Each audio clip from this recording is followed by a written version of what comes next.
Dreamworks is a renowned animation studio that has created some of the most iconic animated films of all time. While their films have captured the hearts of audiences worldwide, their villains have also made a lasting impression with their heinous deeds. From terrorizing villages to attempting world domination, Dreamworks villains are guilty of all sorts of atrocities. And today, once again, we're dragging them into our courtroom to answer for their crimes. I'm Kyle with Wicked Binge, and today we're sentencing more Dreamworks villains for their crimes. Court is in session.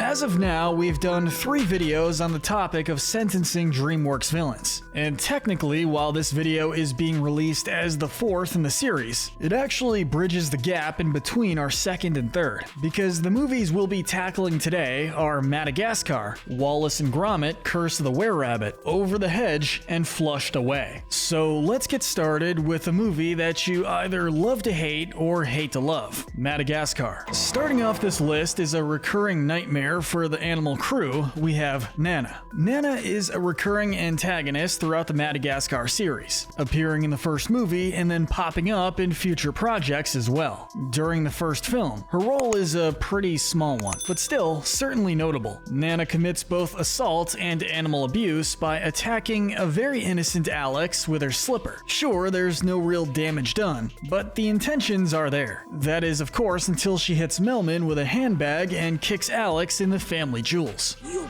bad kitty! So we're sentencing Nana to 6 months of community service at an animal shelter, where hopefully she can learn to have a bit of empathy for animals. The only other villain on our Madagascar docket are the Fusa. The Fusa are a group of predatory animals that exist on the island of Madagascar. They're shown to be totally animalistic in their behavior, and care very little for anything beyond eating. They spend most of their time on screen stalking and attempting to murder the main cast, mostly to eat, but even then it still comes off as messed up. Certainly we can all agree that they need to eat, though with every animal being shown to be well aware mentally, it is still a hard pill to swallow. But it is the circle of life. The only other major crime they could be on the hook for, I suppose, is inciting terror in the group, in such a way that one could refer to it as terrorism. However, due to the lack of any major motive, since once again they just want to eat, it's a bit difficult to accurately use that term. The Fusa care very little for anything save for their own sustenance, but this is a tough one because they are just animals trying to survive. So we can't, in good faith, sentence them to anything. That said, if the circle of life wants to deal with them in any sort of natural way, we won't stand in its way. One of the lesser known films we'll be tackling today is one in a series of mostly non-Dreamworks content, Wallace and Gromit, Curse of the Were-Rabbit. Up first for this film is Philip. Philip is a bull terrier and the pet dog of Victor Quartermain, where he acts mostly as Gromit's rival. He appears alongside Victor so they can hunt down the were-rabbit despite not knowing who the were-rabbit is. He spends most of the film aiding and abetting Victor's many crimes throughout. Philip does assault Gromit after the latter managed to escape from the unlawful imprisonment that Victor puts them through. He then also assists in the attempted murder of Wallace, and while he doesn't do much, he still certainly is on the hook, because it seems he is just as conscious as Gromit, so he should be punished. Due to most of his crimes being just him as second fiddle, we're only going to give him 1 year in prison with a chance of parole. The only other criminal on this particular docket is Victor Quartermain. Victor is a hunter and a rival to Wallace. He spends most of the film hunting down the were-rabbit without a license, which would be considered poaching. He attempts to murder Wallace and unlawfully imprisons Gromit, and although he escapes, that doesn't change the mass intention. He harasses Lady Toddington despite her constant rejections and continues to pursue her, which also isn't a good look. He commits multiple acts of theft throughout the film, and at the very end, we could get him for indecent exposure, as he moons everyone, though mostly it's on accident. And if I can't have your money, I can still bag your bunny.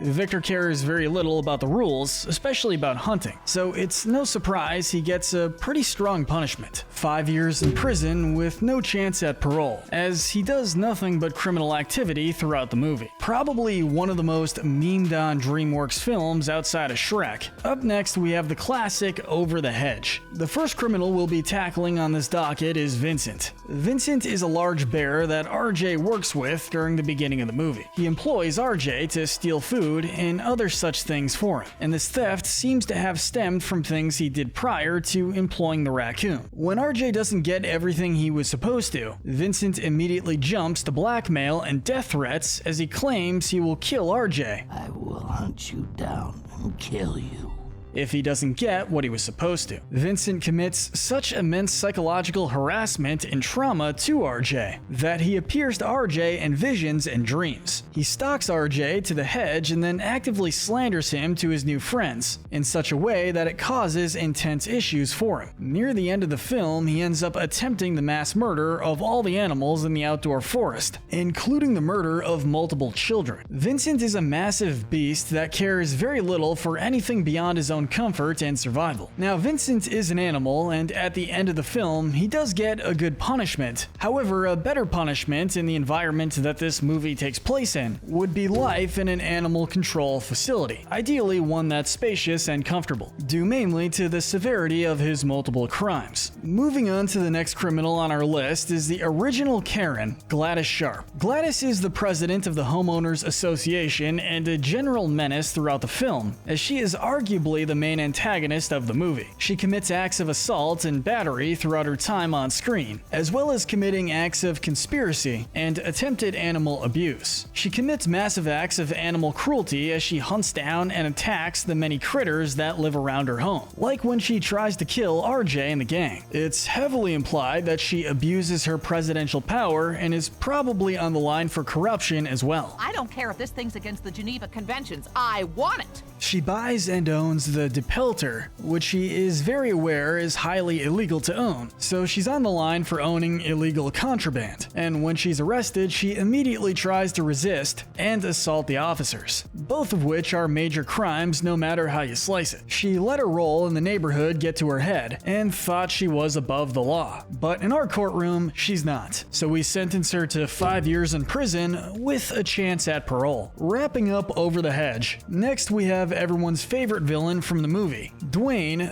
the Verminator, the final antagonist of the film and a vermin exterminator, hence his very iconic name. Now, most of the stuff he does is part of his job, and they don't know how specifically human-esque the animals are. So one could argue that his animal cruelty, unlawful imprisonment, and attempted murder of these critters could all be washed away or knocked down a tad in court. This stems mostly from the fact that while he enjoys his job, he doesn't seem to do it just to harm the animals. Instead, he seems more content to capture and lock them away, instead of full out killing them if possible. He doesn't seem interested in harming people either, as his anger and killer instinct seems to stem almost entirely towards animals. However, even discounting these crimes, he would still be on the line for conspiracy, specifically to do the other crimes we discussed, but also regarding the Depelter. He's also shown to be heavily corrupt and abusive of his power, as he is his own boss and doesn't care about who he harms with whatever he does. The Verminator, if you discount his first couple crimes, would get off quite easy.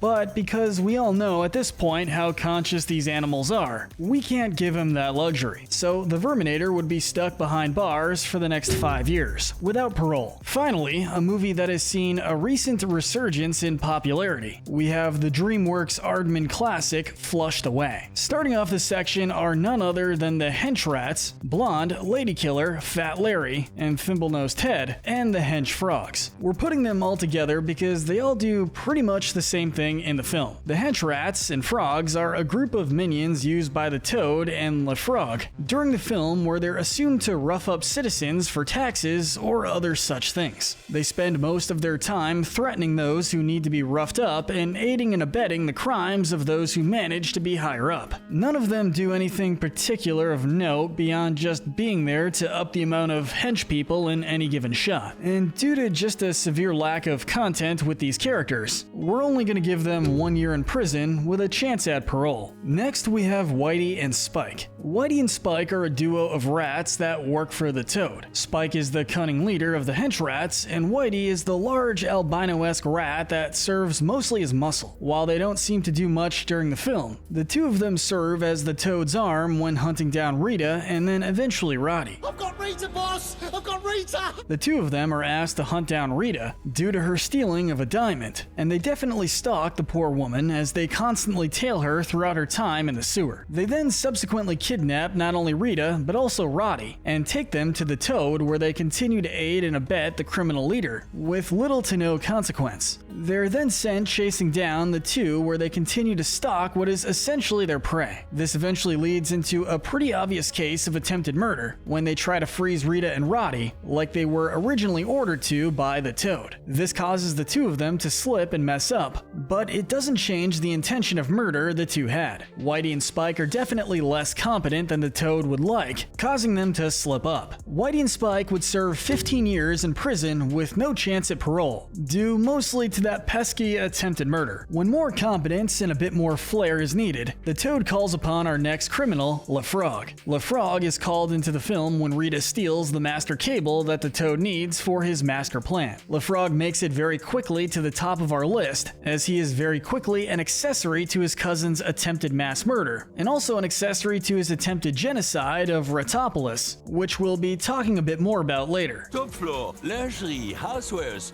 and certain doom. He stalks Rita, Roddy, and technically both Whitey and Spike when he tries to track down the master cable. After Whitey and Spike's successful capture, LaFrog then gets the master cable to the Toad before subsequently assaulting and attempting to murder Roddy on his cousin's orders. LaFrog has done a few heinous things in his time during the movie, but most of them were on orders, so he gets off just a little easy. But no matter how you slice it, what he did is monstrous, and he deserves a nasty punishment in return. So we sentence LaFrog to life in prison with no parole, as he just barely skates past execution. But real quick before we get to our last entry, if you're enjoying the sentencing format, make sure to check out our cinema sentencing channel. We'll actually be sentencing characters from live action movies and television series over there, and we'd love to have you go check it out. Link below. The final criminal on our docket is none other than the Toad. The Toad is a lying aristocrat that partially runs the sewers, where he creates a massive plan to wipe out the rat population. He was once the pet of Prince Charles, and when he was flushed down the toilet in a whirlpool of despair, he ended up in the sewers. This of course led to his rise to power, which he instantly decided to abuse, ordering acts of kidnapping, abuse, and attempted murder whenever he deemed necessary, and planning what is at best a mass murder. He commits conspiracy to attempt genocide because of his plan to flood the entirety of the sewers and drown out Ratopolis. Let there be light! He orders the attempted murder of Rita and Roddy simply due to Roddy's clumsiness, and tries to kill this man of supposed quality. The Toad seems to have also froze multiple other rats along the way, which is at best unlawful imprisonment. The Toad attempts his genocide and fails, but it doesn't change that his motives and intentions are horrible, and for that reason we sentence him to be publicly executed, likely by his very own liquid nitrogen. But let us know in the comments section if you agree with our sentencing, and tell us what we should cover next. Make sure to hit that notification bell and binge more of our sentencing videos. But most importantly, stay wicked.